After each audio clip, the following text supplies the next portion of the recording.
Hello friends, आपने फिल्मों में टाइम ट्रेवल मशीन तो जरूर देखी होगी और नहीं भी देखी होगी तो सुना तो जरूर होगा। ऐसे रोमांच पैदा कर देने वाली बात है ना कि कोई व्यक्ति एक मशीन के जरिए पास्ट या फ्यूचर में जा सकता है। लेकिन ये बात सिर्फ कहने भर को नहीं है, क्योंकि एक इंसान ऐसा भी था जिसने टाइम मशीन का इजाद तो किया, लेकिन उसने इसका एक्सपेरिमेंट खुद पर ही कर लिया। इसके बाद वो कहाँ गया, इसकी खबर आज तक किसी को नहीं लगी। इस शख्स का नाम था माइक मैरकम। वो कौन था, कैसे इस इंसान ने टाइम ट्रेवल मशीन तैयार की और कैसे ये हो गया फायर, ये सब जानेंगे आप अपनी इस वीडियो में। तो बने रहिए इस वीडियो के अंत तक हमारे साथ। माइक मैरकम एक ऐसा इंसान था जिसकी पर्सनल लाइफ हम जैसे आम इंसानों की तरह ही थी। एक साधारण परिवार का लड़का जिसके सामने पैसे की किल्लत हमेशा बनी रही। शुरुआती पढ़ाई का खर्च भी वो जैसे तैसे पूरा कर पाया। किशोरावस्था में वो कुछ खास नहीं कर पाया, बेरोजगारी की मार भी सही। इन सब से तंग होकर साल 1995 में उसने एक बार फिर से पढ़ाई करने का मन बनाया। इंजीनियरिंग की पढ़ाई शुरू हुई तो एक बार फिर उसे पैसे की कमी महसूस हुई।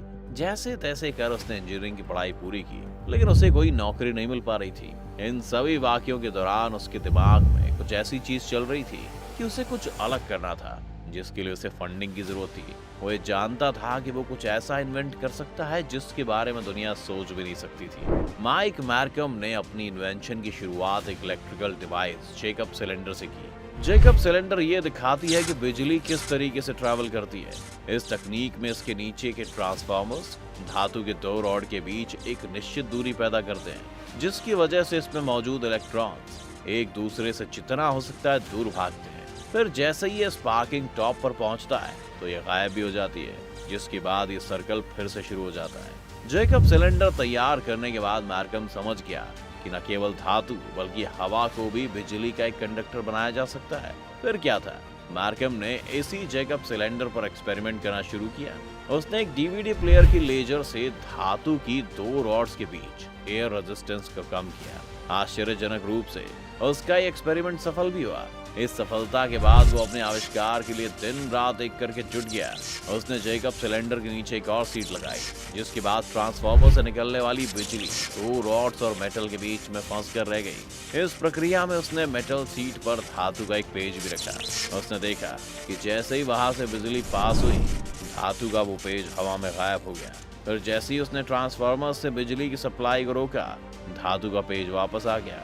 अब मैरकम को ये समझ में आ गया कि धातु का जो पेज गायब हुआ था वो टाइम ट्रेवल करके आया है। वो अपने इस प्रयोग को और आगे ले जाता। उससे पहले उसके जैकब सिलेंडर के ट्रांसफार्मर में आग लग गई, जिसमें उसकी सारी मशीनें जलकर खाक हो गईं। फिर भी उसने हार नहीं मानी।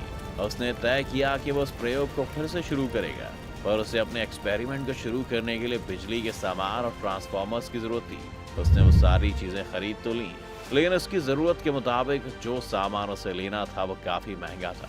निराश मैरकम को अचानक से याद आया कि वो जहाँ रहता है उसके ठीक पास ही पावर स्टेशन है। फिर उसने एक तरकीब लगाई और उन ट्रांसफार्मर्स में वायर जोड़कर बिजली का कनेक्शन अपने घर तक ले आया। इसकी मदद से उसने काफी बड़ा जैकब सिलेंडर तैयार कर लिया, जो कि उसके पिछले जैकब सिलेंडर से 40 गुना बड़ा था। लेकिन इस बार फिर उसकी किस्मत ने उसका साथ नहीं दिया। जैसे ही उसने जैकब सिलेंडर स्टार्ट किया, जोरदार ब्लास्ट के साथ अंधेरा छा गया, यानी कि शॉर्ट सर्किट की वजह से लाइट चली गई, जिससे लोगों का लाखों का नुकसान हुआ। किसी तरह से इस घटना का राज खुला तो पुलिस ने माइक को गिरफ्तार कर लिया, जहां उसने अपना गुनाह कबूल भी कर लिया। इस केस में मैरकम को 2 महीने की सजा हुई। कोर्ट में वकीलों से बहस के दौरान उसने जज को बताया कि उसे टाइम मशीन बनानी आती है। ये वाकया इसी टाइम मशीन बनाने के दौरान हुआ। जाहिर है जज को लगा कि मैरकम दिमागी रूप से पागल है। कोर्ट में तो उसका जमकर मजाक उड़ाया गया, पर अपने इस बयान की वजह से कैंसस शहर में वो काफी मशहूर हो गया। जेल से छूटने के बाद एक लाइव शो में उसे इनवाइट किया गया। इस शो में उसने अपनी पूरी कहानी बताई। फिर उसे टाइम मशीन बनाने के लिए फंडिंग मिलनी शुरू हो गई। फंडिंग के बाद मैरकम ने खुद का लैब तैयार किया, फिर अपने प्रयोग में जुट गया। चूंकि वो फेमस हो चुका था, इसलिए उसे कई कॉल्स भी आने लगे जिनमें टाइम ट्रैवल की इच्छा जताई जा रही थी। इधर मैरकम अपने काम में महीनों तक जुटा रहा। कई महीने बीत जाने के बाद वो एक बार फिर लोगों के बीच में आया और उसने बताया कि उसकी टाइम मशीन बनकर तकरीबन तैयार है, लेकिन उसके लिए बिजली की सप्लाई अब भी परेशानी वाली बात है। उसने अपने पास वाले पावर स्टेशन से ही गुजारिश की कुछ देर के लिए सही वो उसे 3 गीगावाट की बिजली सप्लाई कर दे। पावर हाउस वालों ने उसे समझाया कि ये काफी खतरनाक है, इसमें उसकी जान भी जा सकती है, लेकिन मैरकम ने भरोसा जताया कि ऐसा कुछ भी नहीं होगा। पावर हाउस वालों ने इसकी बात मान ली। एक्सपेरिमेंट के ठीक पहले उसने एक प्रेस कॉन्फ्रेंस की जिसमें उसने अपने घर के एड्रेस को लाइव कर दिया। उसने कहा कि मैं टाइम ट्रेवल करने जा रहा हूँ, मैं अपना मोबाइल अपने साथ ले जा रहा हूँ ताकि फ्यूचर में मैं जो भी कुछ देखूँ उसमें रिकॉर्ड करके आप सभी को दिखा सकूँ। साथ ही उसने ये भी कहा कि जब वो वापस लौटेगा काफी अमीर हो चुका होगा। मैं अपना एड्रेस इसलिए शेयर कर रहा हूँ कि मेरे लौटने के बाद आप लोग मेरा घर और मेरी अमीरी देख सको। इसके बाद से लोगों ने उसे मैडमैन कहना शुरू कर दिया था। आखिर वो दिन आ भी गया जब वो अपने इस अनोखे प्रयोग का अंजाम देने वाला था। इसकी गवाही के लिए उसने कुछ लोगों को भी बुलाया। अपने कमरे में रखे टाइम ट्रेवल मशीन में बैठने से पहले उसने उस पल के गवाहों से कहा कि कुछ देर बाद वो दरवाजा खोल लेंगे, वो देखेंगे कि मार्कम उस कमरे में नहीं है। वाकई ऐसा ही हुआ। इस एक्सपेरिमेंट के गवाहों ने जब 30 मिनट बाद दरवाजा खोला तो उस कमरे में मार्कम नहीं दिखाई दिया, जिसके बाद उस कमरे के सिर्फ कोने कोने को ही नहीं बल्कि पूरे घर की तलाशी ली गई, लेकिन मार्कम गायब हो चुका था। तो क्या वाकई वो टाइम ट्रेवल मशीन के जरिए फ्यूचर में पहुंच चुका था? सारी खोजबीन के बाद उसके उस फोन नंबर पर कॉल किया गया जिसको मार्कम अपने साथ ले गया था, लेकिन फोन भी नॉट रीचेबल हो चुका था, जिसके बाद से मार्कम का गायब होना एक रहस्य बन गया। माइक मार्कम फेमस तो हो ही चुका था, उसके गायब होने की कहानी में पूरी दुनिया में फैल गई। इसी दौरान एक ऐसा वाकया सामने आया जिसने सभी के होश उड़ा दिए। पुलिस की छानबीन के दौरान साल 1930 का एक केस सामने आया। उस दौरान पुलिस को एक लावारिश लाश पाइप में मिली थी।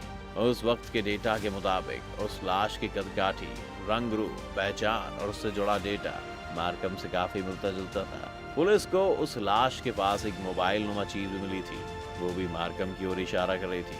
ऐसे में सवाल ये है कि क्या वो मार्कम की लाश थी या फिर वो फ्यूचर में गया जो अब तक वापस नहीं लौटा?